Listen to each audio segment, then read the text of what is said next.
സഹാബത്തേ, ഹജ്ജിന്റെ കൂലി കിട്ടുന്ന ഒരു നന്മ ഞാൻ പറഞ്ഞു തരട്ടെയോ?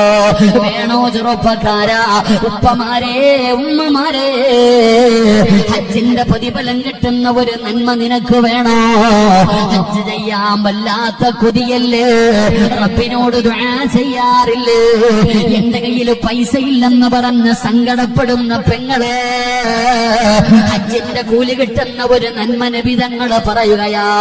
നമസ്കാരം കഴിഞ്ഞിട്ട്, ഫർദ് നമസ്കാരം കഴിഞ്ഞിട്ട് സുബ്ഹാനല്ലാഹ്, അൽഹംദുലില്ലാഹ്, അല്ലാഹു അക്ബർ ഈ ദിക്ർ പറഞ്ഞാ ഹജ്ജിന്റെ കൂലിയുണ്ടെന്ന് നബി മുഹമ്മദ് മുസ്തഫ സല്ലല്ലാഹു അലൈഹി വസല്ലമ തങ്ങൾ പറയുമ്പോ ഈ ദിക്റിന്റെ മഹത്വം അതാണോ? ഈ ദിക്റിന്റെ മഹത്വം അതാണ് പെങ്ങളെ. അതുകൊണ്ട് ഈ സദസ്സിൽ ഒരുമിച്ച് കൂടിയവരോട് പറയുകയാണ്, അല്ലാഹുവിന്റെ റസൂല് പറഞ്ഞ ഹദീസാണ്, നബി തങ്ങൾ പറഞ്ഞ ദിക്റാണ്, പൊന്നാര മകൾ ഫാത്തിമയോട് പറഞ്ഞു കൊടുത്തതാണ്. ഫാത്തിമ മരിക്കും